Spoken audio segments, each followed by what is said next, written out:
Hello there, this is Krystal, and you're listening to the Krystal Archive podcast.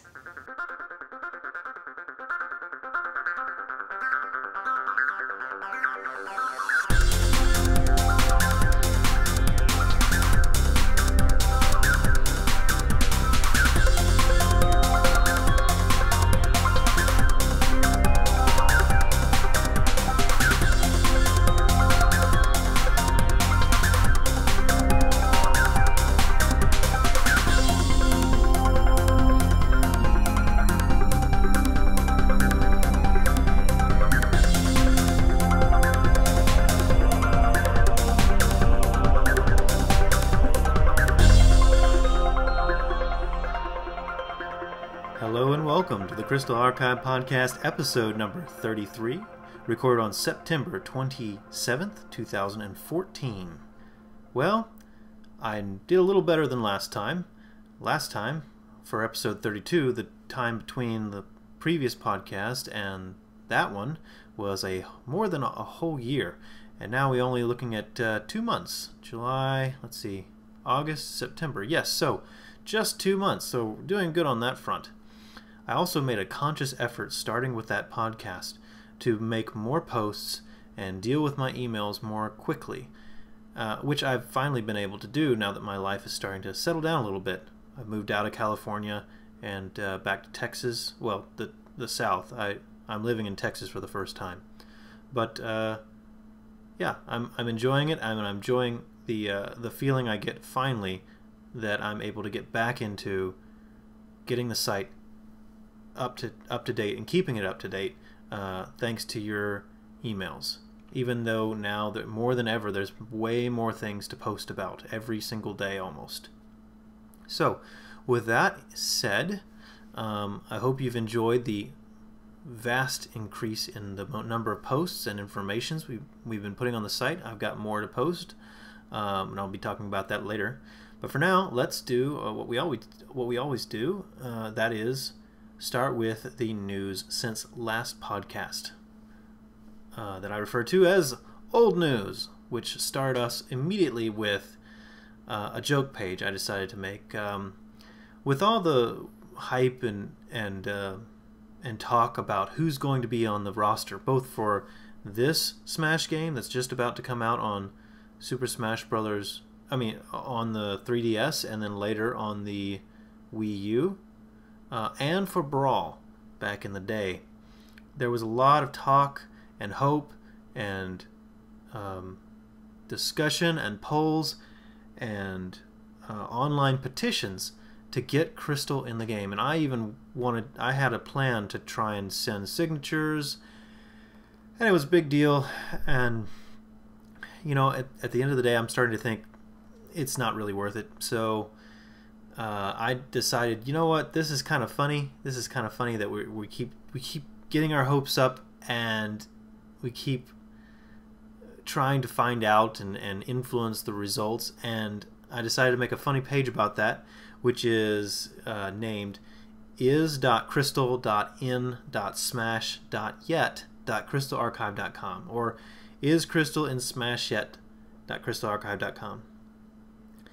And if you go to that page, it will give you live, up-to-date coverage of when or if Krystal is in the Smash, any Smash Brothers games. And I'm going to go to the page right now, click the link, and it says no. Just no. Okay. So that was a joke, just kind of I know it's disappointing, but I've kind of gone full disappointment, and I loop back around to this is kind of funny now. But this is a play on an older joke about back when the Large Hadron Collider was being started up, and people were afraid that it was going to cause a black hole to be formed on the Earth. And so someone set up a page that said it was called "Is the Earth Destroyed Yet?" from the Large Hadron Collider. And you go to the page, and all it says is no, because if it was ever true, it wouldn't be there. You'd know about it. So anyway, that's just as an aside. I decided to play with that. The next bit of news was Undying Nephilim I believe is how you pronounce his name. He had been working on a fan game based on Star Fox Shadows of Lilat, which is itself based on Free Space 2, which is a large area freeform space battle game. Star Fox Shadows of Lilat was shut down a few years ago. I guess they just didn't have enough funding or time to keep the project running, so they shut it down and released all their assets. Well, at least one person, Undying Nephilim, has picked those assets up and decided to make them his own. Now, I don't know if you remember him from previous endeavors, but in addition to doing art in the past, Undying Nephilim also attempted to make a Krystal specific fan game from scratch a long time ago. We covered it on the site years ago. I think it was called Cursed. It was about Krystal after she took the name Cursed. And there was a trailer and everything, but it didn't ever really go anywhere. Well, he's back, and since then he's gotten much more competent with game technology and programming, and he has done things with Free Space that I didn't even see Star Fox Shadows of Lilat do in his demos. And he's released lots and lots of videos of his works in this game, and he's also released a playable demo, which I recommend you try out. It's a little rough around the edges, very alpha, but you can play as Fox or Krystal or whoever, fighting in various scenarios, mostly large armadas of Venom and Cornerian fleets, and you're kind of in the middle of it trying to help defeat the Venom ships. I died a lot. It's a hard game, unless I just don't know what I'm doing. It's kind of, it doesn't play quite like the old Star Fox games. He probably should make a tutorial for those of us who've never played Free Space, so we can get an idea of how to do it. But anyway, he has been working on that game and several other games, and he's released a couple of games. So I have a lot of confidence that, unlike a lot of the fan games we've seen and heard about in the past that are going to feature Star Fox or Krystal, this one I think he actually can deliver on. So I'm looking forward to that. Next bit of major news was something I'd known about for a little while, but I've finally gotten some time to post about it. And that is that Ayano and her friend Ken Singshow let me know about the costume update that they're working on. Ayano is working on making an assault outfit complete with a moving minigun, and it looks exactly like the minigun that Krystal has in the promo images for Star Fox Assault. And it's really great, and it spins and it makes noise, and I mean, it's exactly like it. Now, a little bit of history. This gun is actually a modified Nerf gun, and it is we didn't know this was what was going to happen, but essentially back in 2013 we were taking video of Ayano, which I still need to release that video, but anyway, Foxtype and I were working on videotaping her, because I'd never met her before. I'd never seen the costume before, so it was a great time. And it's one thing to see the Krystal costume in a video. It's completely surreal when you see it in real life. It's just like there's Krystal. She's right there. You know, it's hard to describe. But anyway, we were so thankful that she took the time to come along with us and let us take pictures and video and do several things with her, which was difficult because she doesn't speak English, only Japanese. We managed to do that. We wanted to help her out, you know, and so we were gonna say we'll buy you something as a gift, you know, pick something at the show or something that you want, and we'll buy it for you up to a certain amount. And when they got back to us, she said, actually, I want to make the minigun from Star Fox Assault for the costume. So there's this old Nerf gun that's kind of got the same shape, and people can use it to modify it to make it look like a real minigun. So that's what we want. So Fox Type and I, we got it, and that was actually not the hard part. The hard part was shipping it to Japan, because it's such a large item, and with all the tariffs and the things that are extra involved when you ship something to another country that don't happen when you just ship something across the country. And I want to thank also Fox Type at this point, because he kind of led the charge. He did all of this. He figured out how to buy the gun and how to transport it to Japan. I only helped purchase it and communicate with Ayano about it. So kudos to them. Ayano has done fantastic work with this, and I can't wait to see it in person, which she announced will be in, well, she allowed me to announce Furry Fiesta in Dallas, Texas in February 2015. Unfortunately, the con she usually goes to, which was in San Jose, the San Jose Furry Con that she usually goes to, and I went to see the costume that first time in 2013, and I'm blanking on the name for some reason, but she can't make it this year, which would have been in January of 2015. So instead, she's making her way to Furry Fiesta in Dallas, February 2015, not January. Because I live in Texas now, I can just drive up there, so that works out great for me. It's going to be more difficult for others who were hoping to see her in California, so that is unfortunate, but maybe the next year. So to go along with this, she's also been working hard on the assault suit. She has ordered the fabric, she has the fabric, and now it's just a matter of sewing it correctly and building the suit. The gun is essentially done, and that's really impressive. And she sent along a video of her just in the Adventures costume, holding the gun with it rotating and like moving it around, and so that's what I posted, and it looks great. The next bit of news is, and this spans several news stories, but one of the big things, one of the big groups of emails that I've been going through have been people reporting to me new mods featuring Krystal, especially some of the newer Krystal models that we've posted on the site more recently by Nanogur and Gadonstrom and Gray Firefox.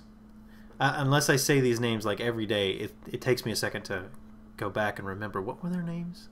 Anyway, so we've got new mods posted about for Left 4 Dead 2, Garry's mod, and this is not the old Garry's mod. There's been a Krystal in Garry's mod forever. This is a much newer one with a much more accurate model. We've also got a brand new Unreal Tournament model, or two actually, both Adventures and Assault, I believe, if I remember correctly. Yes, both of them.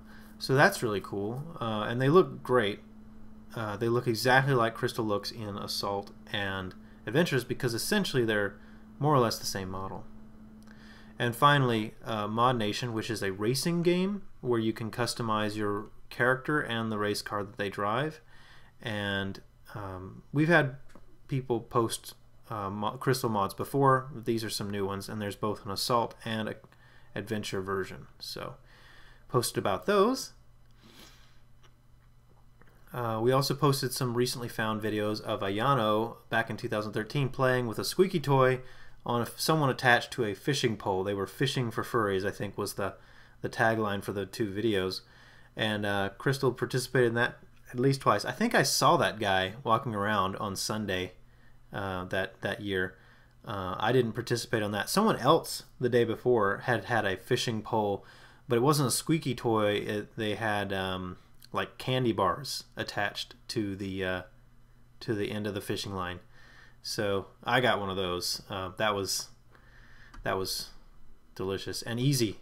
I was too quick for him because he tries to like jerk it out of the way as soon as you like grab for it. And I was like way too fast. No problem grabbing it. Anyway, so enough about that. Next we posted a live action Star Fox dogfight video over Earth. So some guy who likes to do 3D modeling and make videos that mix 3D and real-world footage together decided to take on Star Fox. And basically, I think the basic storyline of the video is that Star Fox and Star Wolf are doing a fight in deep space, and Star Wolf attempts to escape or something through a wormhole, which brings them right next to Earth's atmosphere, and Star Fox team follows them, and the assault continues into the Earth's atmosphere, where a guy and his girlfriend are hanging out and kind of trying to escape the dogfights with laser beams flying at the ground near them. It's pretty epic. You should check it out if you haven't. It's called Star Fox Invasion. And let's see what's the next piece of news, because there was so much news. Oh, so this is really, really huge.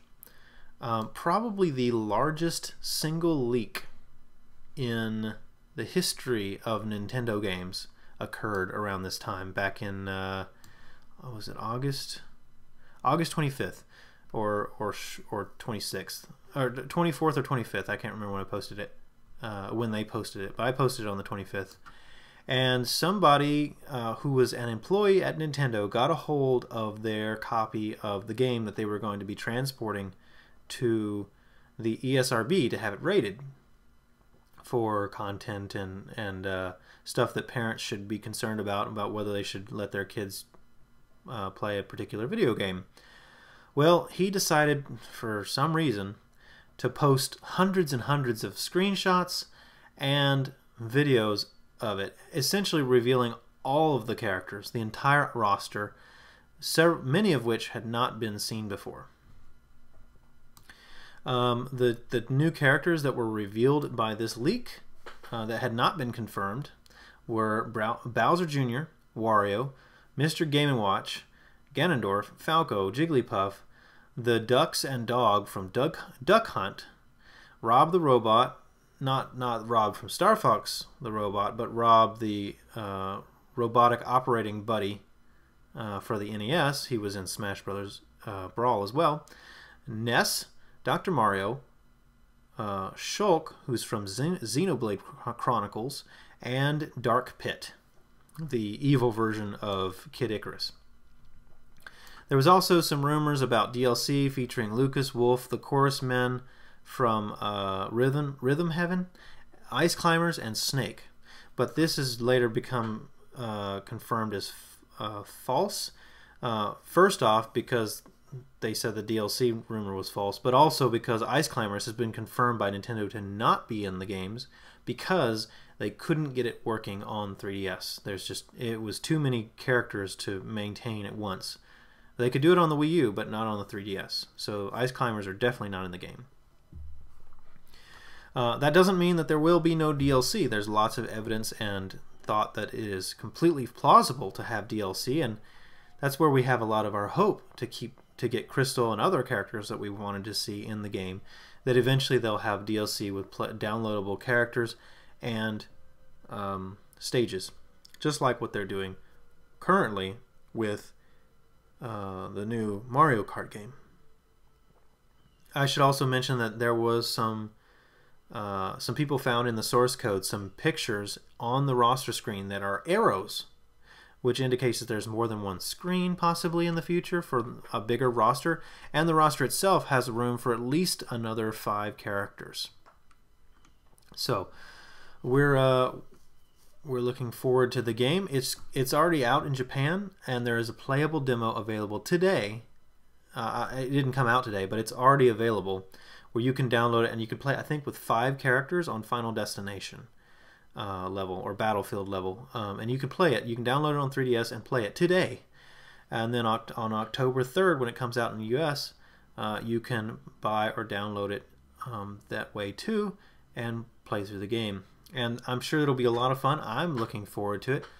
There's a little bit of a snafu with mine because I actually purchased it online, and it's going to be delivered so that I could purchase something else, which I'll mention in a second.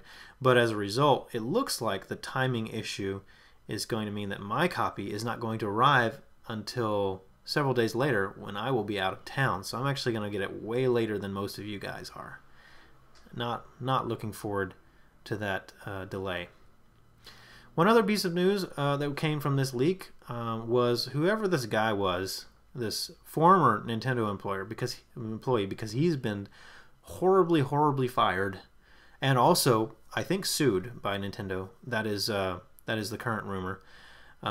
He particularly liked taking photos of some of the more, shall we say, busty characters in the trophies screens, and one of them he took a photo of, thankfully, was Krystal. So she does make a new trophy appearance this time, and her pose is different. It's a different pose and different text for her. So let me quickly read through. This is the text associated with Krystal's trophy. And I should mention that all the trophy text was written by, I can't remember his name, but he's the guy who did the English translate, or he did the text. He wrote all the text for the Earthbound series. So anyway, that's just a side that I heard about. But anyway, it says Krystal, number 421 of 686. I guess that's how many trophies they have, whoever's playing this. As benefiting her name, Krystal was once imprisoned in a giant crystal.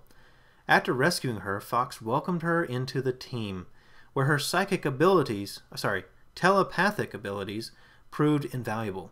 She and Fox also became romantically involved, but no idea if her telepathic abilities were ever useful there. Sorry, this sentence is weirdly written. She and Fox also became romantically involved, but no idea if her telepathic abilities were useful there as well. So, anyway, we're going to at least get a new trophy and probably some secret taunts, which I'll be looking into as soon as I possibly can. I know there are secret taunts for Star Fox. That much has been revealed in other videos. The question is, does Krystal appear in any of them? That I don't know. I should ask Alesia if she's done the voice acting. Now that the game's out, I could ask her. I should do that. I'm gonna email Alesia and see what she says about this. Anyway, moving on.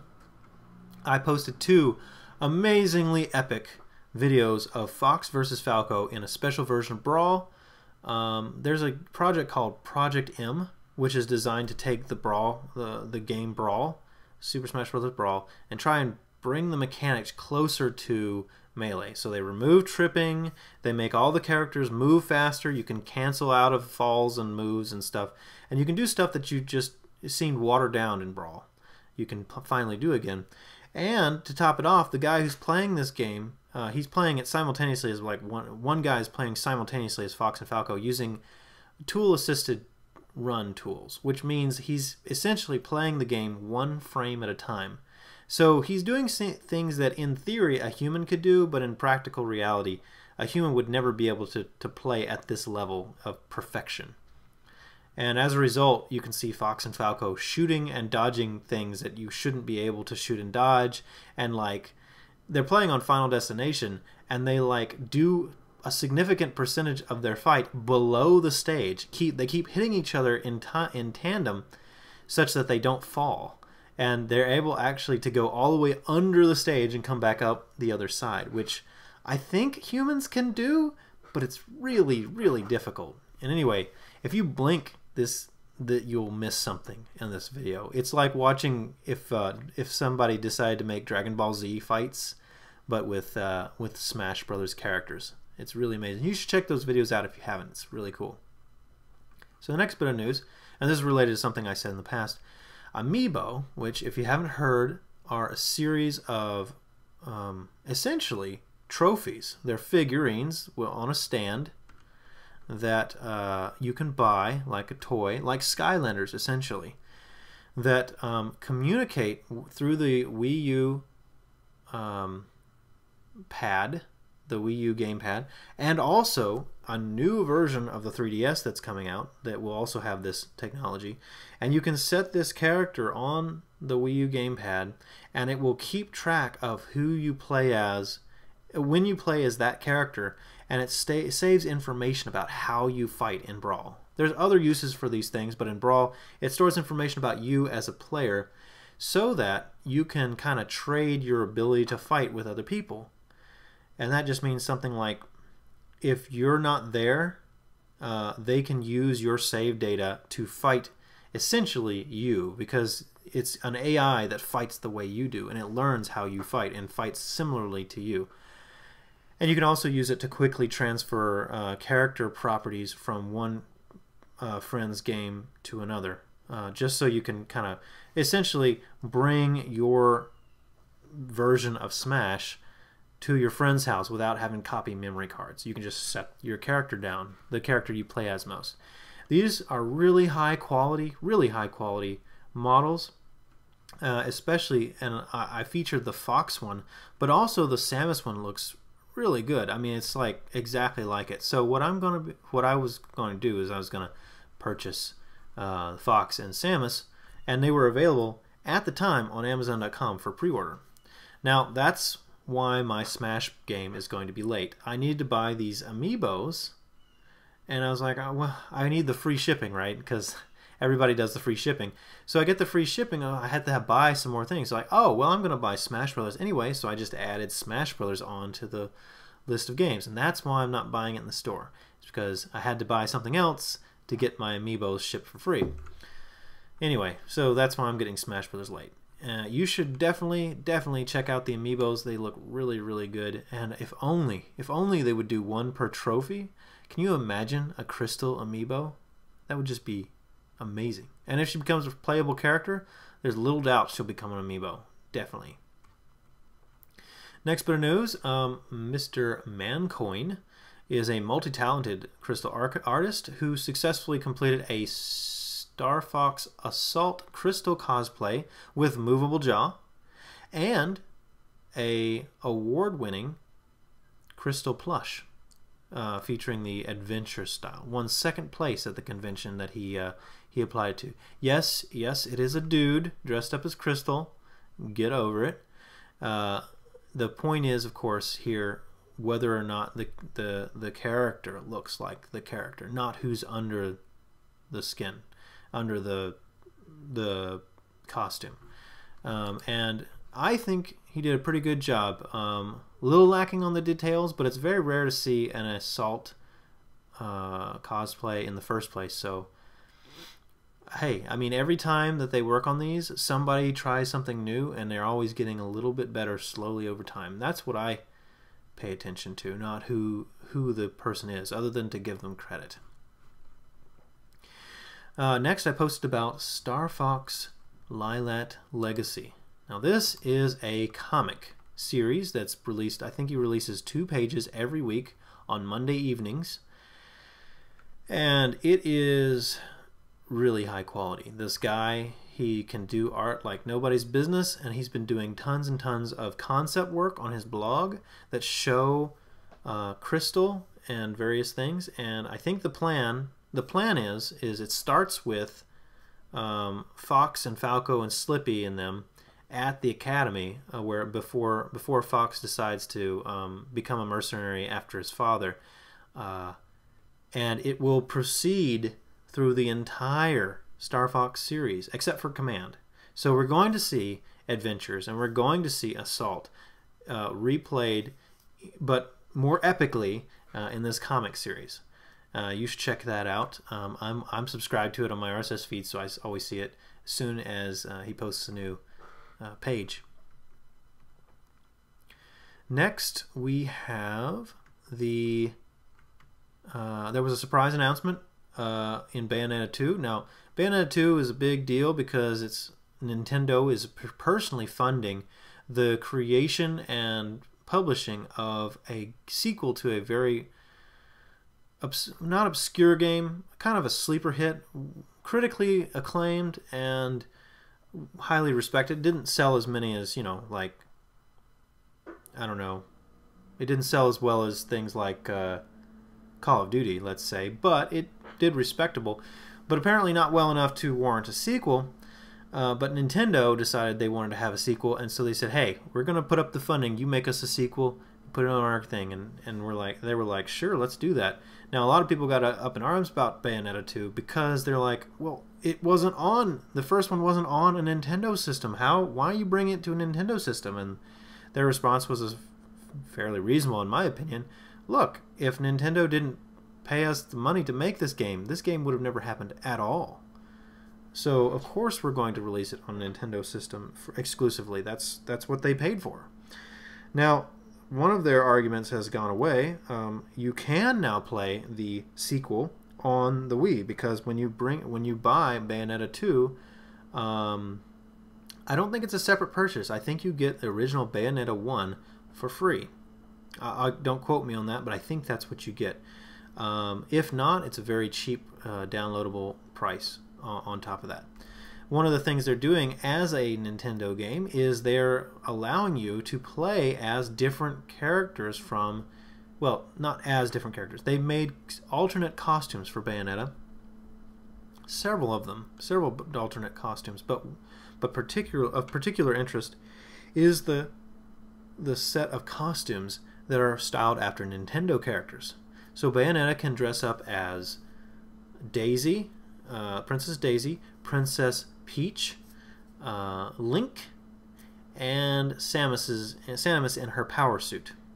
Now, that was all they revealed back at the at E3. But since then, they had a Nintendo Direct where they talked about a new alternate costume that's based on Fox McCloud, and it features many subtle things. It's really a great costume, and many people who've gotten to play this game think it's their favorite alternate costume. But that costume allows you to do the following.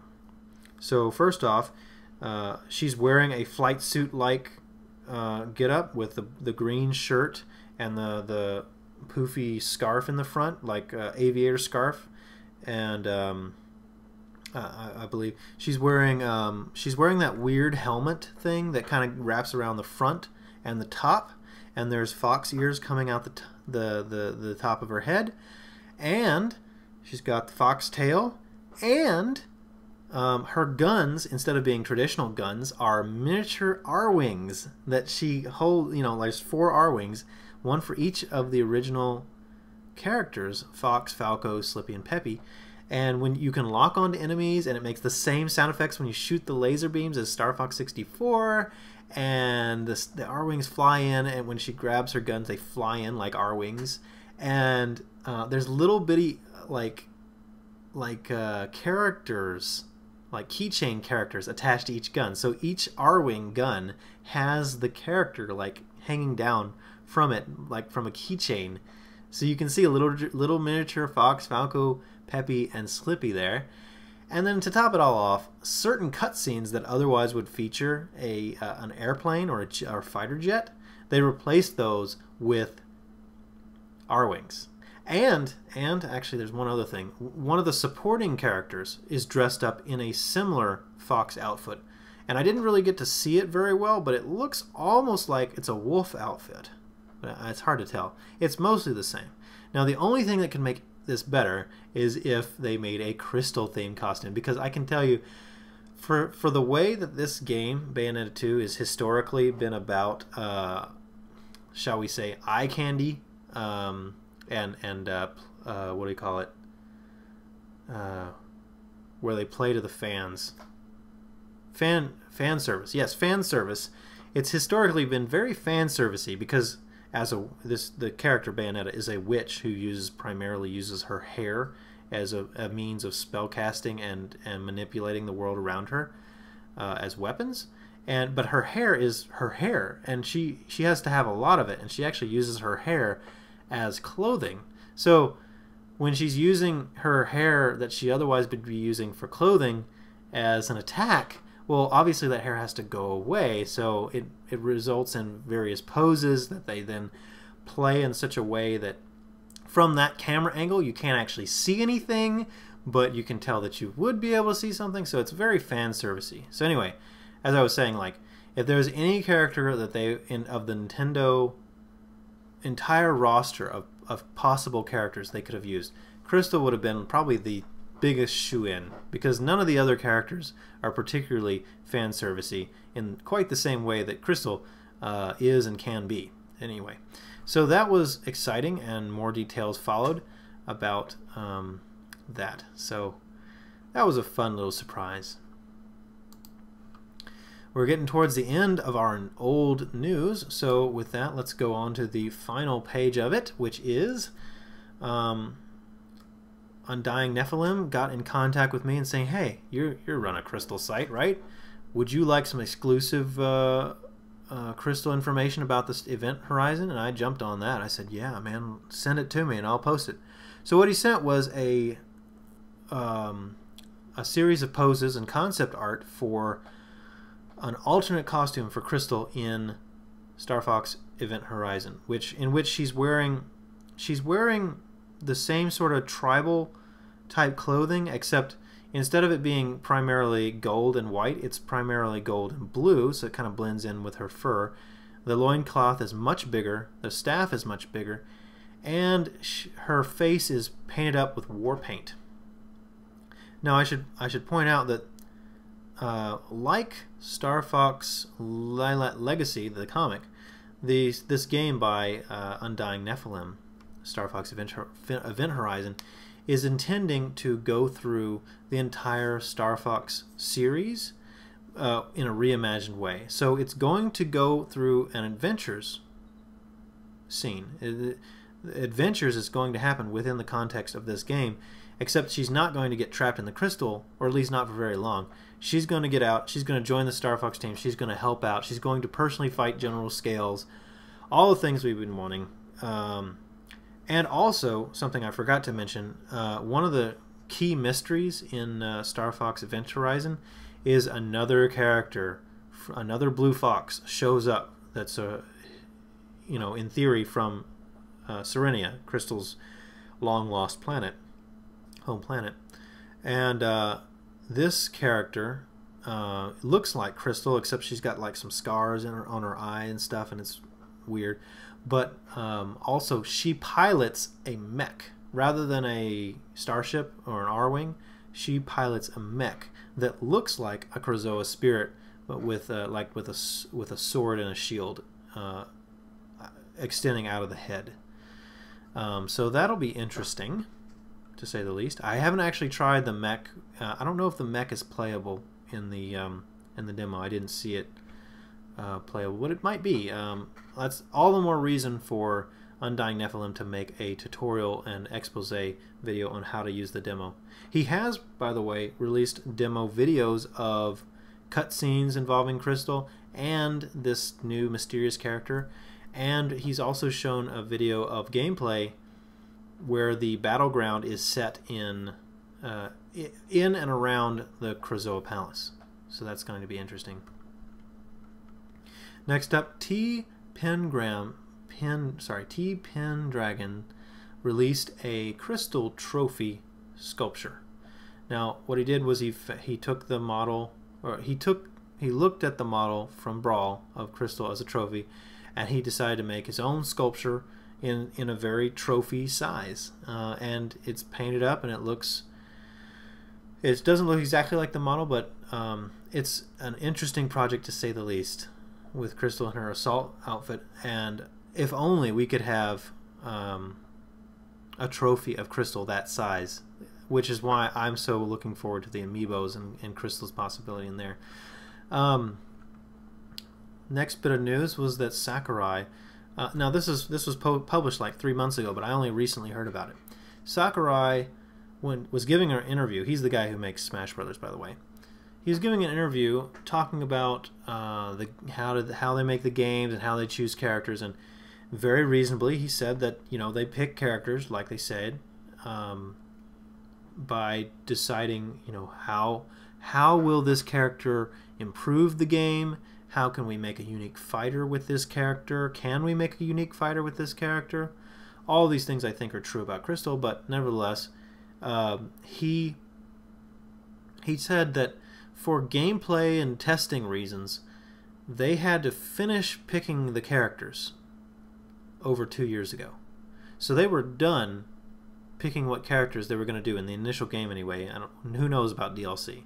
But in the initial game, they finished deciding. 2 years ago, and they had to, because they had to have the time to balance them, to add the moves, to check things, make sure they work with all the other characters. And that gets, I hear it gets exponentially more complicated the more characters you have, because they act differently, and you have to make sure that they're balanced, otherwise one character would be used exclusively by the gamers out there. So basically, no hard feelings, you guys, but all these polls and online petitions, they're really not going to do anything. They might have done something way back in the past, but by the time they started up, they were way too late. That's why I didn't do anything. Is like it's probably too late, so I didn't do anything. But even going further than that, it probably doesn't matter anyway, you guys, because he said from the very beginning he's going to pick the things that he thinks will make the best possible game, not cater to a specific group of people or a specific group of fans, much as we would like to see Krystal in there. If he wants to have, if he puts Krystal in the game, it's because, and only because, he thinks she'll be a good playable character, not because, you know, most people want her there. And I think that's entirely reasonable as a game designer. That is completely, totally reasonable. A little disappointing, but completely reasonable. And that's also the reason why I haven't, and from now on won't, be posting any polls or any online petitions, because they're of dubious quality at best, and I've never actually seen them work. Not even one time. I've never seen a single online petition of for any significance that's ever actually had an effect. Other than there have been times where people have made a petition and the people involved eventually did do that thing that they were petitioning for, but in a lot of the cases, and probably all of them, I just haven't seen all of them, it was something that they were going to do anyway or wanted to do anyway. So the petition really doesn't matter. Signed physical petitions, those may matter to a degree, but even then I'm kind of dubious in today's day and age with the way the internet and information is spread. So that's a thing. The Krystal Archive will not be posting polls or online petitions anymore, because they really don't do anything. They're just ways to get yourself worked up for a little payoff, unfortunately. We had a post about a deal on Star Fox coming out for Smash. In celebration of Smash coming out for the 3DS, Nintendo's decided to, on a series of consecutive weeks, they were going to release various old games from the various series at a reduced price. And they said in advance that Star Fox was going to be one of those series. We didn't know what games they were going to do. Were they going to do Star Fox for the Super NES, which has never appeared on the Virtual Console? Were they going to do Star Fox 64? Because while Star Fox 64 came out on the Wii Virtual Console, it never came out on the Wii U Virtual Console, because Wii U Virtual Console, for some reason, doesn't support N64 games yet. No one's sure why. But it turns out none of those things were true. And in fact, what was posted was a $10 off deal on Star Fox 64 3D for the 3DS. Which, you know, if you haven't gotten it already, okay, but that's kind of disappointing. I mean, it's really disappointing, actually. But it's a deal. A deal's a deal. A deal's a deal. Also note that time, that post and a couple other before it were posted by Dogman15, who I met personally at Everfree 2013, and he had been sending me a bunch of emails about past things and about mods, and I said, hey, you know, you spend a lot of time on the site. Would you like to make these posts? And he said, sure. So he's posted some, and he may post some more in the future, but for now it's back to me. I'll be posting for a while. Now this last one, or the second to last one, takes a little bit of explaining. So we've had a lot of posts about Smash Brothers and the fact that Krystal may not appear on the roster, and then she may, and then what the people's opinions are about that, and Sakurai having to pick characters in advance. And I saw some of these comments, and some of these comments, I'm really sorry, guys. but I was reading your comments, and it's just too funny. I mean, I'm disappointed, you're disappointed, and like it's kind of like looped around. Like I've gotten over the disappointment, and now it's just kind of funny to watch how overreacting in some cases this is getting. And so I saw these posts, these comments by you guys, and I was like, I've seen these things before. They're doing the 5 stages of dealing with denial, you know, the 5 stages of adapting to personal tragedy. And so I just took a list of comments, and I found ones that corresponded to each stage of coping with personal tragedy. And so here they are. Okay, so there's denial. The first stage is denial, where you just can't believe that this thing happened to you. And the quote was from Glitcher, and he said, "He's lying. Krystal has to be in the game. They wouldn't leave her out again, not this time. Don't give up, people. Fight for Krystal. Fight!" And then he breaks down in tears. Okay. Now, I know Glitcher, and I know he's being facetious. Okay, so I don't feel bad about that one. He's messing with us. All right. So then after that, when you get over the denial, next comes anger. Well, this sucks bollocks. She better be in DLC. This proves Nintendo hates both her and Wolf by the randomizer. Now, randomizer really is upset, and I want to personally apologize to you, the randomizer. I know you're personally disappointed because you have created Krystal mods in the past for Brawl, and you've really taken this personally, and you know, I don't blame you, but I think you should try and work through your anger, get past your depression, and on to trying to look at the good things in life. But anyway, so that was Randomizer's comment. And then the next stage is bargaining. Randomizer again, he says, "I speak Japanese, so maybe I can ask Sakurai directly if Krystal will ever be in the game via DLC, because frankly, this is BS in my opinion. Failing that, the game will be hacked," and by hack he means making mods for it. Next is by Edries, who is exhibiting depression, or at least my interpretation of depression, which he just says, "No Krystal, ... And then finally, we have acceptance, where Rareware #1 fan writes, "You know, it's okay that Krystal is not in the game."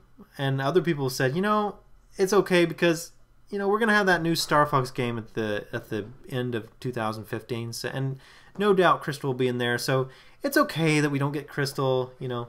Anyway, I just thought it was kind of funny to see just such a wide range of reactions, and how much personal disappointment people had. I mean, I'm disappointed.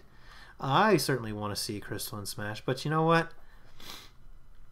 It is really it is just a game, and we should have faith in Sakurai. At least 2 times out of 3, he's created genre-breaking, amazing games. The original Smash Brothers and Melee. You could argue back and forth about Brawl being too watered down, but even then, it was an impressive game, and I had a lot of fun playing it. I have a lot of faith in Sakurai and him doing the right thing as far as making a good, fun game to play, regardless of what characters he picks to put in them. And whatever characters he chooses to take away. That's part of game design. Sometimes you have to take away things. So, long story short, try not to take it personally. It's disappointing, but just try and move on and hope for the future. Maybe she'll be DLC. Who knows? Let's not try and get ourselves personally invested in something happening. At least not something happening that we have no control over. Better to find ways of getting ourselves worked up and hyped about things we can change and things we can do. Like, you know, making mods of Krystal for other games. Hint, hint, nudge, nudge. Alright, so enough of that.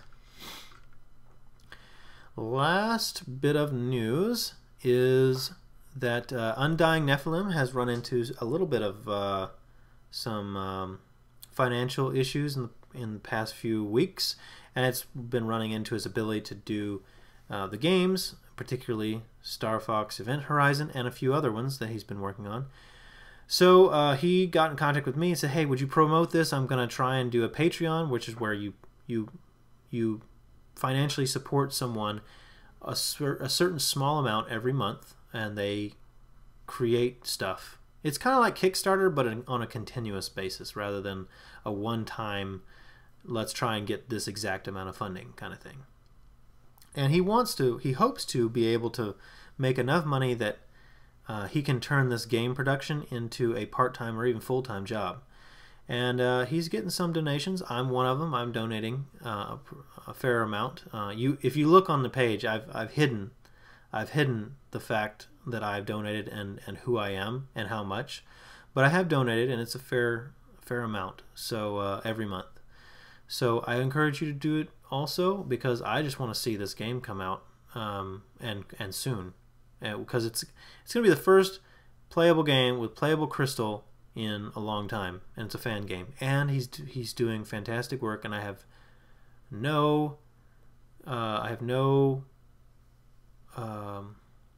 every confidence that he is able to produce the game he says he can. Also, he released with this a new trailer featuring new footage from all the games he's working on, but in particular, part of the cutscene is of a Krystal with her new war paint look and her staff facing off directly against General Scales. So if you haven't seen the trailer, even if you're not going to donate to Patreon, you should check out that trailer. It's got some pretty cool parts. And with that, I'm going to get some water. Excuse me. And that covers all the old news since last time. Now, that is a fantastic amount of old news for a podcast. I had similar amounts of news for a whole year's worth last time, but this time I had that much news in 2 months, which tells you how many posts I've been making. It's a lot, and I have a lot more to do. So with that, I'm going to talk about new news. Now, because I've been trying to, as much as possible, post things as soon as I get them, there's not a lot of news as far as things that I'm about to post, as far as things that have been sent to me. The new news is going to be about larger topics, about bigger projects coming in the future. But before I get started with those future posts, I want to talk briefly about donations.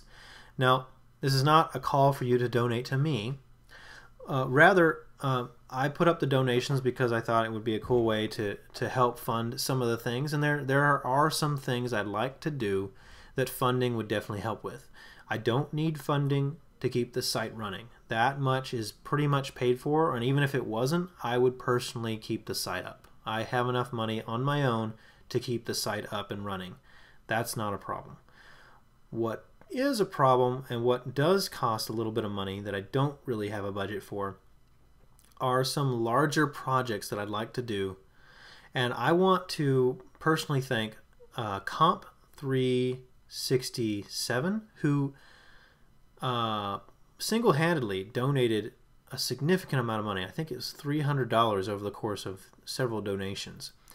And I wanted to let you guys know, I want to be transparent about this. I don't want you to just think that I'm taking these donations and I'm putting them in my pocket. I am putting them in my pocket, but I'm not just turning around and using them to spend on things I want. I don't want you to think that I'm really using these as a way of payment for the site. Rather, I want you to think of these things as ways that I can use the funds to improve the site and the content on it. So, I have my first donation report, in which I will tell you what I've used your money on. So first off, I used the money recently. I've used some of the money donated for 2 programs that is going to significantly help with the Krystal Archive. The first is I purchased the new Final Cut Pro. Now, before that, all I had was the old version of Final Cut Express, which works, and I still have it, but it's not really designed for the newer operating systems, and it can't really do full HD video at all.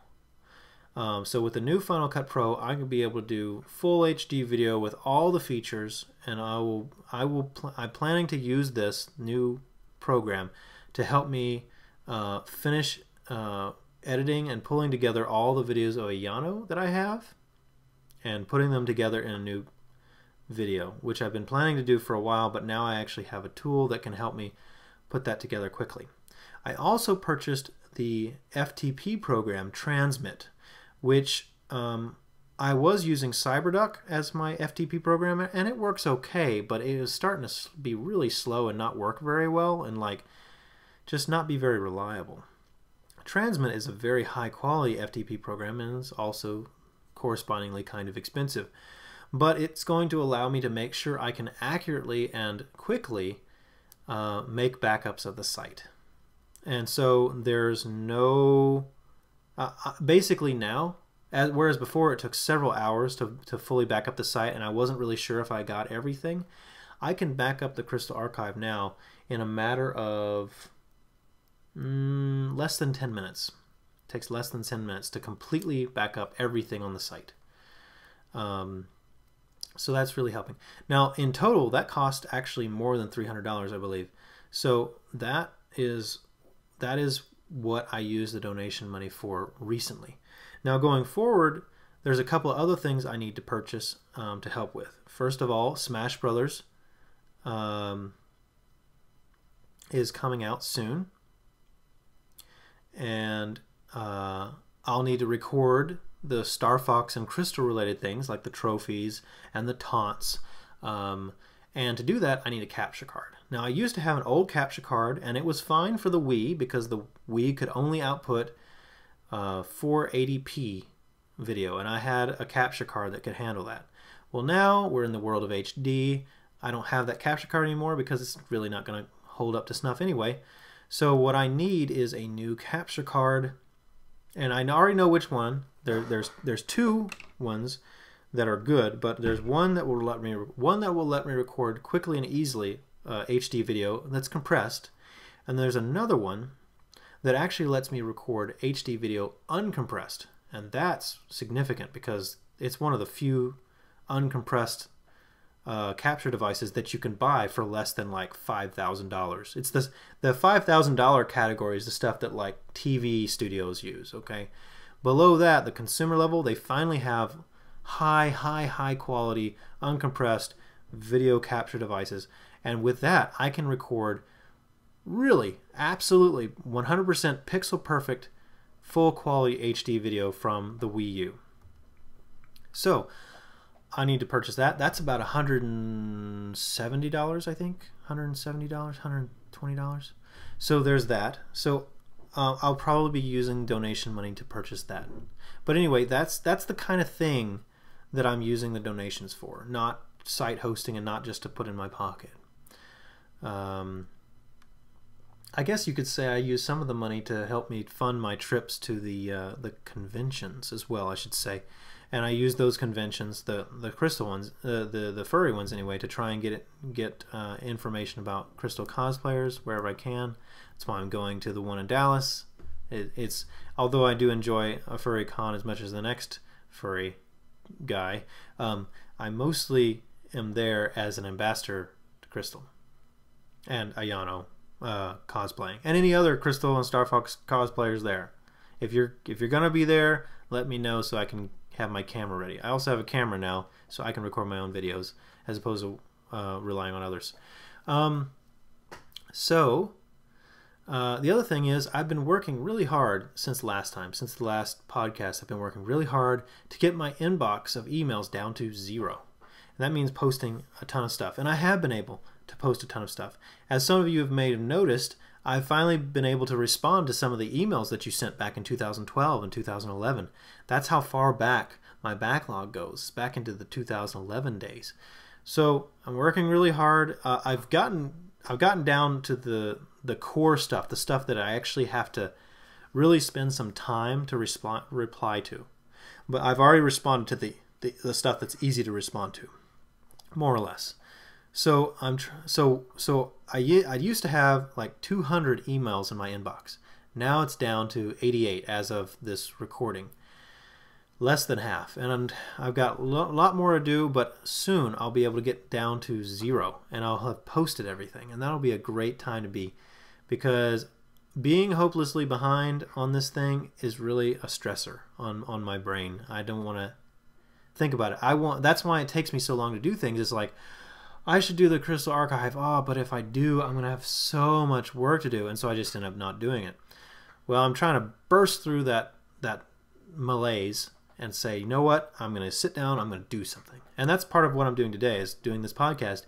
Even though I don't really have time to do this podcast or edit it, I'm going to do it anyway. Okay? Because I need to. Now, also, with this getting the emails organized and responded to, another thing I'm working on in my small amount of free time is going through all of my previous hard drives and computers and trying to get all my files like organized into one thing that I can make backups of stably, know where everything is, and I'll finally have access to all the Krystal stuff, because it's not just emails. Sometimes I save stuff that I found that related to Krystal online, intending to post it, but never actually got around to it. So I've got tons and tons of stuff that I need to edit and post that I haven't yet. And here's some things I'm talking about, some of these larger projects I need to work on. So first off, I still have the Estelle Ellis interview, the first voice actress of Krystal. I still have that. I still need to edit it. Maybe I'll do it tonight. I don't know. But I recorded it as 2 streams, her talking and me talking, and I got to combine them together. That's why it's more complicated than just posting what I have, okay? Been meaning to do that for like over a year. Need to post that interview. I have tons and tons of footage from Ayano in 2013, recorded by me, recorded by Fox Type, and recorded by our good friend Sulfur Nakamura. And so he had videos, I have videos, Fox Type has videos. I have all the videos on my computer somewhere. I need to edit them all together. By the way, they do feature me, okay? I will be in these videos, hanging out with Ayano in part of it. So it's going to be like my video debut, I guess. But more talk about that later. The other thing we did, I don't think I've mentioned this before, but I got Ayano and the Fox McCloud cosplayer who were there that year in 2013 to do. We was like, you know, Ayano's here, and we should totally like do a scene from Adventures, since she's dressed in the Adventures costume. And so with some help from some Japanese translator friends, we managed to get Ayano's the idea that, hey, let's have you do this scene. And the scene was a very simple scene. It's the item get scene from Star Fox Adventures, where when you obtain a new item, Krystal bends down, reaches down, and then grabs it and then lifts it above her head, and in like the Zelda fashion, it's spinning above her head. And I was going to do that, and I was going to take that video of Ayano and Fox also and put a 3D object above her head and have the camera tracking so it actually appears like it's really above her head, not just like me inserting something on top of the video. And I've actually done this, okay? I know how to do it. I just messed it up before I finished it, so I have to do it over again, okay? But that's something I need to do, is that video editing. Now, also, from a couple years ago, I have tons and tons of Dinosaur Planet related info, both about Krystal and just the game in general. I have information, I have videos, I have pictures, and I need to post these for historical reasons on a separate subdomain, just like I did for the Star Fox Adventures voice acting. I need to post that. And I have tons, I have so much of it, I don't even know what I have. I just have tons and tons of files. So I need to go through all that and post those. That's another big thing. I need to finally finish the fan art tool so I can finally post these fan art lists again. It's been, what, two and a half years since I posted fan art in any significant amount. I need to do that. And I need to finish restoring the site's old content, which I keep needing to do. I'm working on that too in a kind of a secondary way. Basically, I'm hiring some of my real-life friends to help me out with that. But no word yet on that because they don't really have the work ethic I do, and so they're being really slow about it. So working on that, we'll see. Now that I have new video editing capabilities, as I said, I need to make video with all the Smash Brothers Wii U info, which is the taunts, the Star Fox characters, the Star Fox stages, the music, and Krystal Trophy and any Krystal related stuff there, and any DLCs that eventually happen. So there you go. I need to do video editing for that, but I'd also like to do more videos in the future. One of the videos I'd like to do, I'd like to make a video that's an expose on all the plot holes in adventures, because there are a lot of them and they spark a ton of discussion all the time, and I want to kind of create kind of a one-time, here's a video that explains everything and talks about the pros and cons of different theories and why one theory is better than another and all that. And so we can kind of finally get a reference point on all this, because right now all that information is kind of on different forums, different places. I was also informed, and this was like almost a year ago, but this is kind of off topic, but Anita Sarkeesian is a prominent feminist, and she decided to start making a video series called Damsel in Distress, where she talks about tropes related to women in video games. Now, whether you agree with Anita Sarkeesian or not, and there's been a significant amount of controversy surrounding her more recently, now that there's this Gamergate thing going on, and I think the current conspiracy is the fact that until like 3 years ago, she never even played video games. She didn't like video games, but she decided to become this quote-unquote gamer so that she could make these videos. Anyway, Anita Sarkeesian, in her first Damsel in Distress video, featured Krystal and the whole Krystal being trapped in a crystal and being a damsel in distress, whereas in the previous game that was going to happen, Dinosaur Planet, she was one of two main characters. Now, she didn't say that correctly. She said she was the character, or something like that. Basically, in what I've seen of the video, she gets every single aspect of Krystal wrong. And that just won't stand. It doesn't matter to me about her feminist beliefs and statements. She's messing with Krystal, and I can't allow that to stand. So I'm going to probably do a response to Anita Sarkeesian's video from the perspective of myself as an expert on Krystal specifically, not in relation to gaming and relation to feminism and all that, but to address specifically her misuse of Krystal to further her point. I won't let that stand. Doesn't matter about the feminist stuff. She's misrepresenting Krystal specifically, and I don't want to stand for that. So there's that. Oh, another thing I have, and I've had for years, that I've been meaning to do something with, and I haven't had time to do with, is I actually have one of the playable demos from Star Fox Adventures back in the GameCube days. I have a playable Star Fox Adventures demo, and it's different from Star Fox Adventures proper. And I've been meaning to make a video on the differences. And one of the things you can do in that demo is play as Krystal, so obviously that's important. But just generally the differences. So I need to make a video about that. And finally, YouTube now allows live streaming. And so how do you guys feel about a live on-video podcast? I've been wanting to do it for a while. Some of my previous podcasts were done live, but I didn't record the video or post up. It was just a one-time thing. If you were there to watch it, you could watch it, but it wasn't recorded.